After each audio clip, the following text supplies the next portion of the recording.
গুৱাহাটীৰ ভূতনাথত চাঞ্চল্যকৰ হত্যাকাণ্ড কিন্দৰে মৰিয়াই হত্যা কৰিলে এজন লোকক মৃত্যুৰ পূৰ্বে ভয়ংকৰ তথ্য বিৱৰিলে লোকজনে যুৱকৰ মোবাইলত আবদ্ধ ঘটনাৰ বিৱৰণ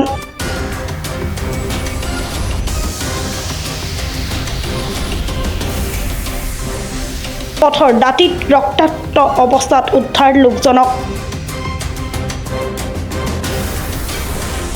চিকিৎসাধীন অৱস্থাত GMCHত মৃত্যু লোকজনৰ মৃত লোকজন শান্তিপুৰৰ হৰেশ্বৰ ডেকা নাম হৰেশ্বৰ ডেকা হয় কালি মানে এনেকে হঠাৎ ৰাতি মানে মোলৈ খবৰ এটা আহিলে যে এনেকে আপোনাৰ দাদা মানে এনেকে পৰি আছে বুলি মই আহি পেলাই দেখিছো যে তেওঁ মানে একদম অৱস্থা তেওঁ বেয়া মই সুধিলো বোলো দাদা কি হৈছে বুলি কৈছে মোক মাৰিছে কোনে মাৰিছে ইয়াতে হিজিৰাই মাৰিছে বুলি কৈছে মাৰা বুলি কোৱাৰ লগে লগেতো তেওঁ মানে চেঞ্জ নোহোৱা হৈ গৈছে লগে লগে মই 108 মাতি পেলাই মই ভঙা ঘৰলৈ লৈ গলো লৈ যাই পেলাই তাতে তেওঁলোকে মানে ইমাৰ্জেঞ্চিত ভৰ্তি কৰাই পেলাই পৰীক্ষা কৰাৰ পিছত গম পালো ব্লাডত মানে মূৰত পুৰা ব্লাড জমা হৈ গৈছে পেটত পুৰা ব্লাড জমা হৈ গৈছে মানে বাচাৰ চান্স মানে বহুত কম বুলিয়ে ক'লে তাৰপিছত আপোনাৰ যিহেতু আমাৰ ঘৰখন গোটেই ধ্বংস হৈয়ে গ'ল মোৰ দাদা এটাই একমাত্ৰ মোৰ ঘৰৰ মানে আছিলে ল'ৰা তেওঁৰ দুজনী ছোৱালী আছে এজনী 6 বছৰীয়া এজনী 10 বছৰীয়া সেই দুজনৰ এতিয়া মানে ভৱিষ্যত কি হ'ব অন্ধকাৰ কৰি পেলাই গুচি গ'ল এতিয়া আমাক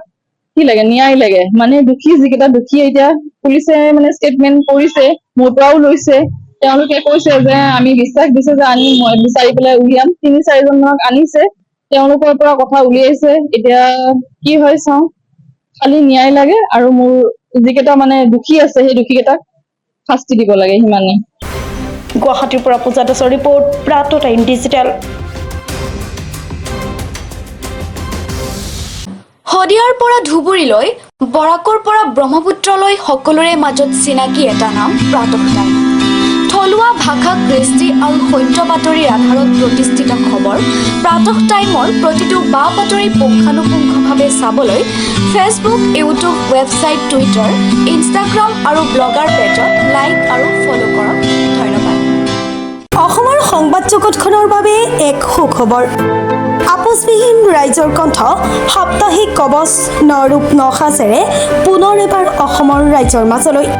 স্বত্বাধিকাৰী প্ৰণীতা কলিতাৰ দ্বাৰা প্ৰকাশিত আৰু আপোচবিহীন অসমৰ বিভিন্ন প্ৰান্তৰ একাংশ নপুৰণি অভিজ্ঞতাপুষ্ট সাংবাদিকৰ দ্বাৰা প্ৰচাৰিত তথা eco printing press Guwahati Katabari গড়চুকত মুদ্ৰিত সাপ্তাহিক কবচ এতিয়া অসমৰ বিভিন্ন প্ৰান্তত উপলব্ধ আমাৰ ঠিকনা মুখ্য কাৰ্যালয় অসম ফৰেষ্ট স্কুল হৰিমন্দিৰ পথ গুৱাহাটী আৰু উপ কাৰ্যালয় Kalita market Bijoynagar Kamrup Assam mobile number হৈছে 9435114666 অথবা